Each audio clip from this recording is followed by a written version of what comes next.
नमस्ते बच्चों, आज हम पढ़ेंगे पाठ महात्मा का जादू। अब आपको पता है महात्मा के नाम से कौन प्रसिद्ध था? महात्मा के नाम से प्रसिद्ध थे बुद्ध, जिन्हें हम महात्मा बुद्ध या गौतम बुद्ध के नाम से जानते हैं। महात्मा बुद्ध बहुत ही सरल स्वभाव के थे और इस पाठ में भी महात्मा बुद्ध की दयालुता और अहिंसा के प्रति उनकी आस्था को दिखाया गया है। महात्मा बुद्ध एक बहुत सच्चे तपस्वी थे।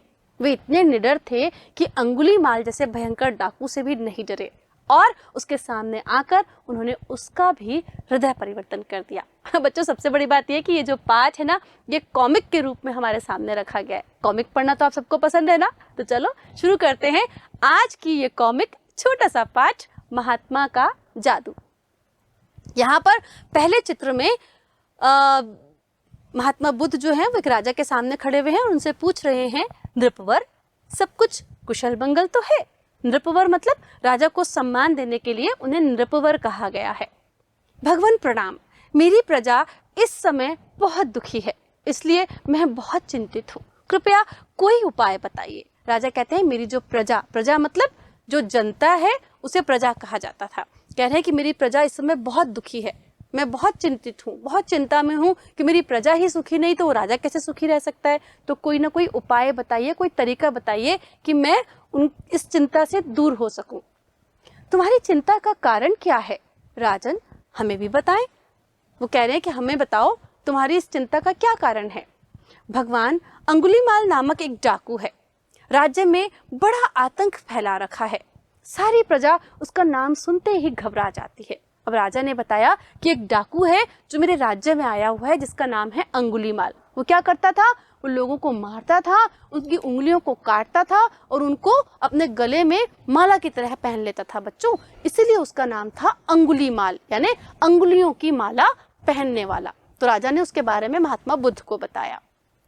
महात्मा बुद्ध क्या बोले? अंगुलीमाल, ये कैसा नाम है? महाराज, इस डाकू का नाम ही विचित्र नहीं है, इसके कारनामे भी बहुत विचित्र हैं। अच्छा, बुद्ध बोले, सब कुछ स्पष्ट कहिए राजन। राजा बोला, महाराज, इस डाकू ने 1000 लोगों को मारने की प्रतिज्ञा की है। यह जिसे मारता है उसकी उंगली काटकर गले में माला की तरह डाल लेता है। गले में अंगुलियों की माला पहनने वाला तो सचमुच अंगुलीमाल ही हुआ। बुद्ध ने कहा, हाँ भगवान, सचमुच इस क्रूर डाकू को पकड़ा ही नहीं जा सका, इस कारण मैं बहुत चिंतित हूँ। शीघ्र ही आप चिंता मुक्त हो जाएंगे राजन, हम चलते हैं। मतलब महात्मा बुद्ध उसे आश्वासन देकर चले गए कि तुम शीघ्र ही इस चिंता से मुक्त हो जाओगे। प्रणाम भगवान, पर आप भी उससे थोड़ा सावधान रहिएगा। राजा ने क्या कहा महात्मा बुद्ध को? वो बहुत खतरनाक है, इसलिए आप भी उससे थोड़ा सा सावधान रहना। अब यहाँ पर जंगल का दृश्य दिखाया गया है बच्चों। इस पीहड़ वन में निडर होकर यह अकेला कौन चला आ रहा है? इसके पास कोई शस्त्र भी नहीं दिख रहा। सावधान, कौन है तू? तुरंत वहीं रुक जा।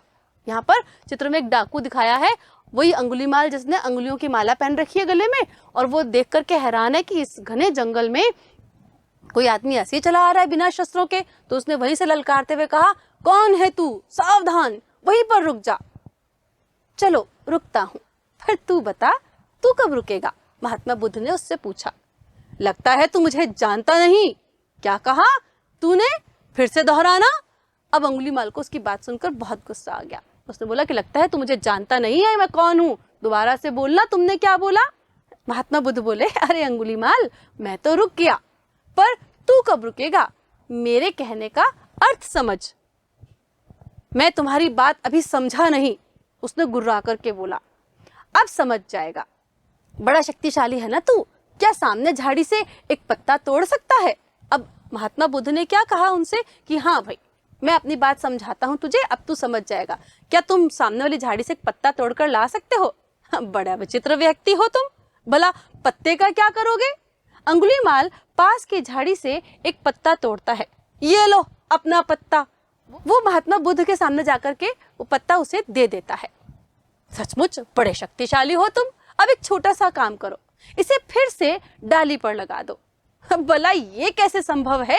डाली से टूटे पत्ते को कभी डाली से फिर कोई जोड़ सकता है? महात्मा बुद्ध बोले, महाशक्तिमान अंगुलीमाल इतना छोटा सा काम भी नहीं कर सकता? यह तो सचमुच बड़ा विचित्र बात है। वो कह रहे हैं कि अरे पत्ता तो तूने तोड़ लिया, अब मैं जब जोड़ने के लिए कह रहा हूँ तो इतना छोटा सा काम नहीं कर सकता, बड़ी विचित्र बात है।